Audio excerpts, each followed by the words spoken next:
साथियों, आरएसएस और बीजेपी इस देश में पूरी तरह से तानाशाही लागू करने पे उतर आई है। पहले ही 3 काले कानूनों के खिलाफ आंदोलन चल रहा है।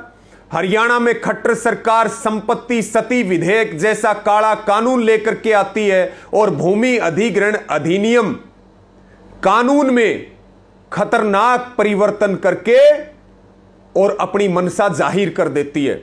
साथियों, आज तमाम अखबारों में खबर छपी, बहुत वायरल हो रही है न्यूज, और आप सबको जानकारी है कि अब कर्मचारियों के मौलिक अधिकार खत्म करने के लिए खट्टर सरकार पूरी तरह से तानाशाही पर उतरते हुए एक काला कानून लेकर के आई है। और साथियों, आप सबको पता है, ऐतिहासिक आंदोलन चल रहा है। सब धर्म, सब जातियां, सब वर्ग मिलकर के इस आंदोलन को लड़ रहे हैं।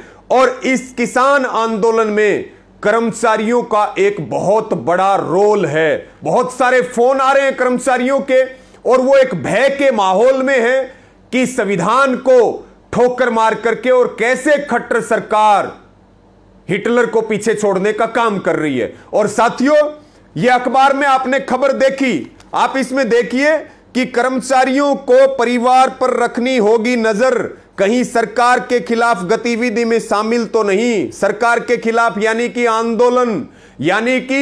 आंदोलन करना हमारा अधिकार है। सरकार की नीतियों का विरोध करना हमारा अधिकार है। अब खट्टर सरकार कर्मचारियों के मौलिक अधिकार छीनते हुए एक कदम आगे बढ़ करके यह कह रही है कि परिवार पे नजर रखना, घर पे नजर रखना। अगर कहीं कोई सरकार के खिलाफ गतिविधि यानी आंदोलन में सम्मिलित मिले, यानी कि किसान आंदोलन में सम्मिलित मिले, तो उसको रोकिए। नहीं रोके तो उसकी रिपोर्ट प्रशासन और सरकार को दीजिए। सर्विस रूल की बात की जा रही है। मुख्य सचिव ने सर्विस रूल को लागू करने की बात करके और मुख्य सचिव ने पत्र जारी कर दिया है। साथियों, मैं निवेदन करूंगा सभी कर्मचारी संगठनों से, सभी कर्मचारियों से कि वो इस काले नियम का, इस काले कानून का डट करके विरोध करें। एक तरफ देश सड़कों पे बैठा है, ये आरएसएस और बीजेपी किसी को छोड़ने वाले नहीं है, ये सबका नंबर लगाने वाले हैं मोदी जी और खट्टर जी। इसलिए किसान आंदोलन को मजबूत करिए साथियों, और इस सरकार की पोल खोलने का काम करें, क्योंकि अब ये कर्मचारियों के ऊपर पहुंच चुके हैं। जबकि साथियों, कर्मचारी भी सरकार की गलत नीतियों का विरोध कर सकते हैं, गलत कानूनों का विरोध कर सकते हैं, हमेशा करते रहे हैं। कर्मचारियों के आंदोलन चलते रहे हैं इस देश में। और साथियों, उनके परिजनों के ऊपर, उनके परिवार और घर वालों के ऊपर वो भी किसी आंदोलन में भाग ले सकते हैं, वो भी किसी आंदोलन में सम्मिलित हो सकते हैं। ये मौलिक अधिकारों का हनन है, अभिव्यक्ति की आजादी का हनन है। ये 19(1) आर्टिकल का, संविधान के आर्टिकल का उल्लंघन है। मैं सभी कर्मचारियों से निवेदन करूंगा, मजबूती के साथ विरोध करें, सभी संगठन इसका विरोध करें, और ना कर्मचारी कोई भय रखे और ना उनके परिवार वाले भय रखे। संयुक्त किसान मोर्चा, भारतीय किसान यूनियन, हम सारे लोग आपके साथ हैं। और साथियों, ये संकल्प ले लो, इस आरएसएस और बीजेपी को उखाड़ फेंकना होगा, नहीं तो फिर इस देश में तानाशाही लागू होकर के रहेगी।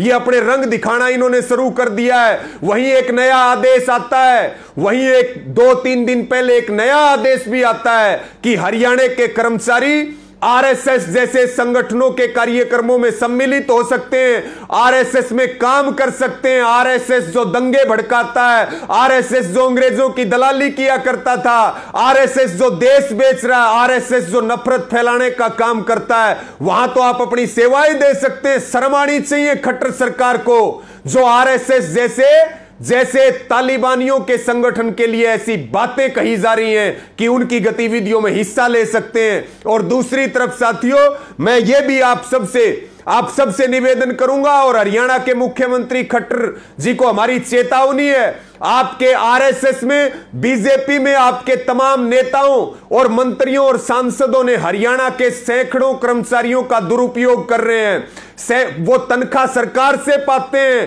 काम आरएसएस, बीजेपी और आपके नेताओं, मंत्री, विधायक, सांसदों के लिए कर रहे हैं। अगर खट्टर जी आप में हिम्मत है तो हम तमाम उन सैकड़ों कर्मचारियों की लिस्ट देते हैं जो तनख्वाह सरकार से पाते हैं, जनता के टैक्स के पैसे से तनख्वाह लेते हैं और वो काम आपके लिए करते हैं। ये क्या झमेला है? अगर आप में हिम्मत है तो हमारे से लिस्ट ले लीजिए, हम आपको लिस्ट दे देंगे और आप उन कर्मचारियों के खिलाफ अपने आरएसएस, बीजेपी वाले और जो आपके पदाधिकारी हैं, एमएलए, एमपी हैं, उनके खिलाफ आप कार्रवाई करके दिखाइए। इन कानूनों को हम ठोकर मारते हैं, ऐसे नियमों को ठोकर मारते हैं, ऐसे रूल को ठोकर मारते हैं और ये संवैधानिक अधिकारों के खिलाफ है। साथियों, इस वीडियो को शेयर करें और इस खट्टर सरकार को नंगा करने का काम करें। धन्यवाद। जय जवान, जय किसान।